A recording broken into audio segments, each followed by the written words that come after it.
You ever stop and think about the invisible rule books that keep our entire world from, falling apart? We're surrounded by these massively complex systems, power grids, chemical plants, and they all run on these hidden layers of super detailed planning. Today, we're going to pull back the curtain on one of those rule books to see exactly how you build an office that can literally survive right next to a ticking time bomb. Let's dive in. All right, first, picture this. You work here, an industrial plant. It's this whole landscape of steel, pipes, and tanks, just humming with an incredible amount of power. But all that power comes with some pretty immense risks. This is not your average neighborhood. It's a place where the stakes are unbelievably high, and safety, well, it isn't just a policy, it's a science. And that really gets us to the heart of the matter here. I mean, it sounds kind of crazy, doesn't it? Why would you put people in an office, a place for paperwork and meetings and coffee breaks, right next door to facilities handling highly volatile stuff? Well, the answer is, for some jobs, you just have to. But how you do it safely, that is a masterclass in engineering. And trust me, the dangers are no joke. We are talking about events that have just immense destructive power. Things like vapor cloud explosions, or VCEs, which can flatten entire areas, or sudden releases of toxic gas like hydrogen sulfide.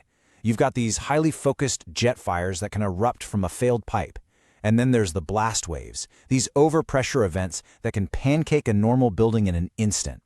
So how in the world do you protect people against all of that? You can't just guess. You need a blueprint. A super detailed, rigorously tested, and totally non-negotiable set of rules that plans for the absolute worst-case scenario and designs a solution right into the concrete and steel. And this is it. This is our guide for today. It's the Saudi Aramco Engineering Standard SAES-B-014. Now, I know it might just look like another dry technical document, but it is the hero of our story. This thing is the blueprint for survival, a rulebook that tells engineers exactly how to build a fortress right in the middle of a danger zone. So let's be clear about what we're dealing with here. An engineering standard. It's not a list of friendly suggestions. It is a mandatory set of rules. Think of it like the ultimate recipe for safety, where every single ingredient and every single step is absolutely critical to getting the final result right, which in this case is making sure everybody gets to go home safe. So the very first step in this safety recipe is actually brilliantly simple. Just figure out who really needs to be there. The standard splits everyone into two groups. You've got your essential personnel, right? These are the plant operators who have to be close by to do their jobs. And then you have non-essential personnel, like admin staff who don't. This one little distinction, it dictates absolutely everything that comes next. Okay, so once you know who is going to be in a building, that building has to prove it's safe. And it does this by running what I'm calling a 3-stage gauntlet. It's this series of really tough tests designed to neutralize every single potential risk. The official name for this gauntlet is the Building Risk Assessment. And this is not just some paperwork exercise. The standard makes it super clear this is a mandatory, formal process that puts every building under the microscope for explosions, fire, and toxic releases.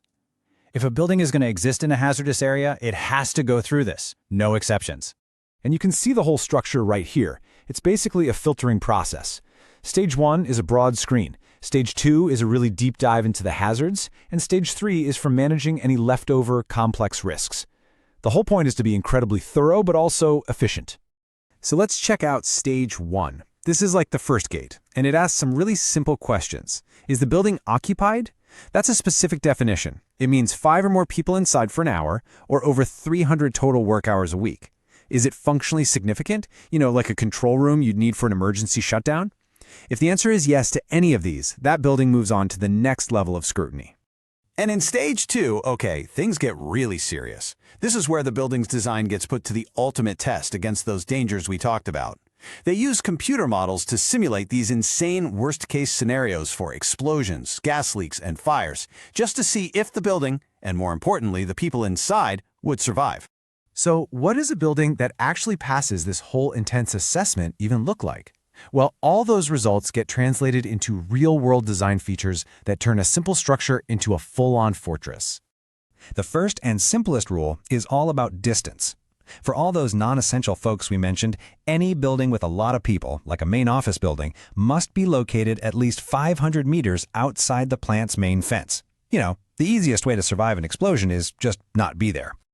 Now check this out. This is one of the most surprising rules in the entire standard, and is totally the opposite of what you'd want in an office. For any occupied building inside the plant or close enough to get hit by a blast wave, external windows are just flat-out banned. Think about that for a second. No natural light. Why? Because in an explosion, a pane of glass instantly becomes a shower of deadly high-velocity shrapnel. So the solution is simple and absolute. Get rid of the glass. And the standard is just as intense about fire. Buildings get divided up into these compartments by massive firewalls. The walls and floors have to be able to withstand a fire for at least 2 hours. Every single little opening for pipes or cables gets plugged with these special seals called fire stops. And the steel doors have automatic closers on them so they'll slam shut on their own and contain a fire to a single room. And it doesn't stop there. The buildings are actually designed to be blast resistant, engineered to flex and absorb the force of an explosion instead of shattering. The air conditioning system creates what's called positive pressure, so it's constantly pushing air out, which means toxic gases can't seep in. And whenever they can, they just put the buildings upwind of the most dangerous equipment. It's just common sense. But really, this quote, pulled right from the standard, this is the crucial point. It captures the entire philosophy. Beyond all the strong walls and the clever systems, the most fundamental rule is just to minimize risk at the source. Don't bring flammable stuff into a building unless you absolutely, positively have to. So when you put this all together, what you get is this unseen shield, a system of rules so incredibly detailed and comprehensive that it protects lives in ways most of us never even have to think about.